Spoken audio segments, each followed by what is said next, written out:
A chili pepper is one of nature's strangest messages. It looks like food. It smells like food. It is bright, soft, and packed with seeds. But hidden inside that small red fruit is a chemical signal designed to make certain animals regret taking a bite. And somehow, humans turned that signal into a global obsession. We dry peppers. We grind them. We ferment them. We cover snacks with them. We compete to eat the hottest varieties we can find. So here is the real mystery. Did humans defeat the chili pepper? Or did the chili pepper quietly recruit humans to spread it farther than any bird ever could? To understand this strange partnership, start with a single bite.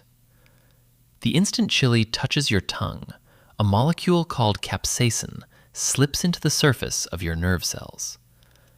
Capsaicin is not heat. The pepper is not literally setting your mouth on fire. But your nervous system does not know that.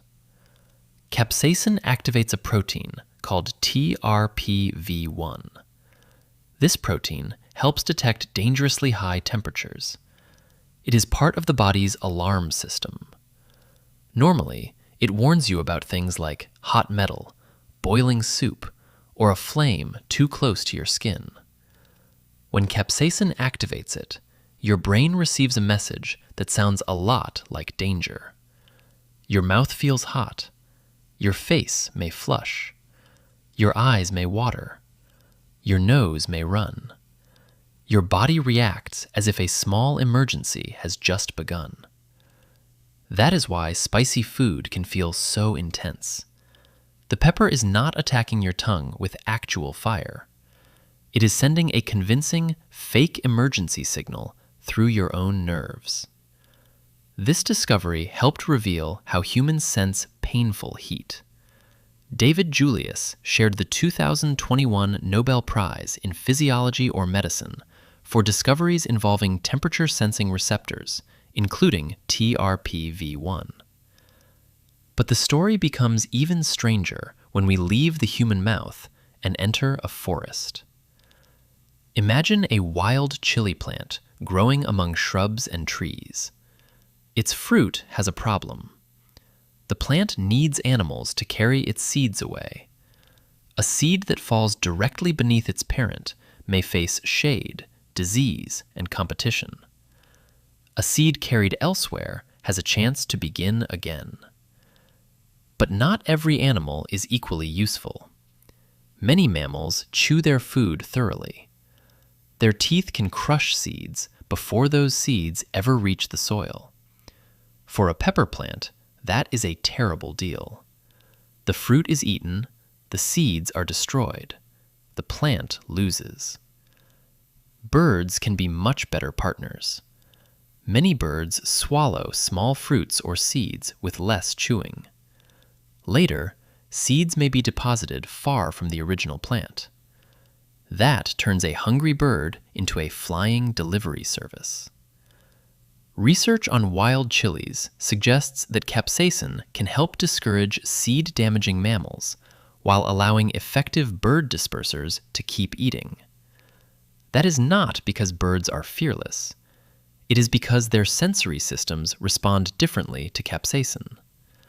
Many birds are far less sensitive to the burning effect than mammals are. So one fruit can send two completely different messages. To a mammal, it says, "This may not be worth eating." To a bird, it can simply be another meal. That makes the chili pepper less like a weapon and more like a filter. It does not need to stop every animal. It only needs to discourage the wrong customers. And then humans arrive. Humans are mammals. We have the same basic pain pathways. We can feel the sting. We can sweat. We can panic after one bite that was much hotter than expected. Yet, unlike most animals, we can look at a warning signal and decide to investigate it. That ability changes everything. A human does not only experience pain, a human interprets pain. We ask whether the sensation is dangerous. We watch other people eat the same food. We notice that they survive. We notice that some of them smile. Then curiosity begins doing something powerful. It turns avoidance into experimentation. The first taste of chili is often not love. For many people, it is surprise. For some, it is misery. But repeated exposure can change the experience. The brain learns patterns. It learns that the burning sensation has an ending. It learns that water may not solve it, but yogurt, milk, or other fatty foods can help wash capsaicin away. It learns that the danger signal is unusual, but usually temporary. Over time, some people become less bothered by the same level of heat.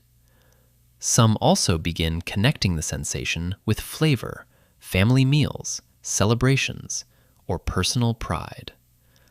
The pepper becomes more than a pepper. It becomes a memory. This is one reason spicy food is not explained by biology alone. Culture matters. Family matters. Availability matters. Personal taste matters. And personality may matter too. Some people enjoy the edge of controlled discomfort.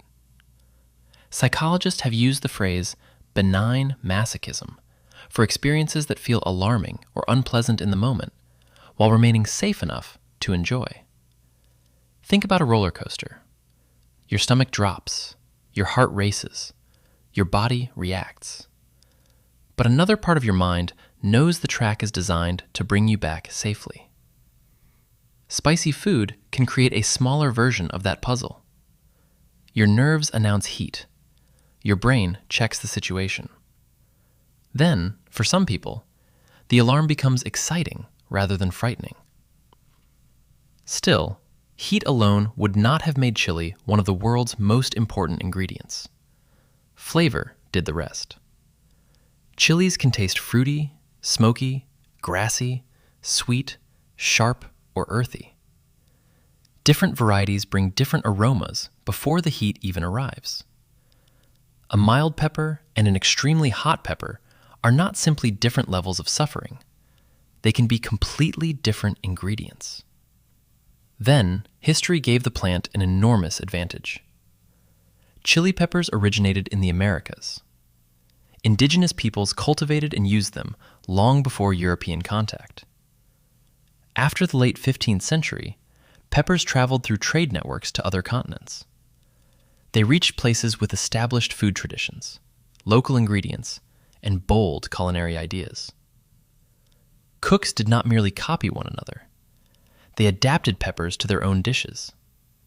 In some places, chilies were blended into sauces. In others, they were dried, pickled, stuffed, roasted, or crushed into powders. A fruit that once depended on wild animals now found a new carrier. Human trade, human farming, human curiosity. That may be the greatest twist in the whole story. Capsaicin likely evolved because it gave wild pepper plants an advantage in seed dispersal. But evolution does not plan for the future. It does not predict kitchens.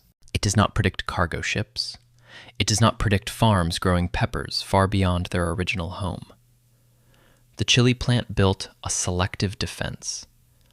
Humans turned that defense into demand. We selected peppers for color. We selected them for shape. We selected them for flavor.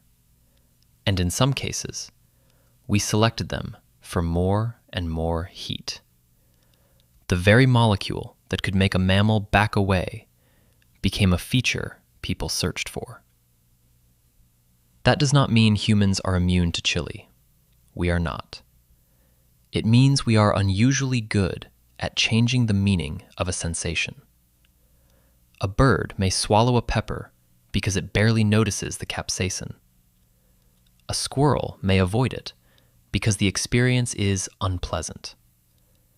A human may taste it, cough, sweat, laugh, and reach for another bite.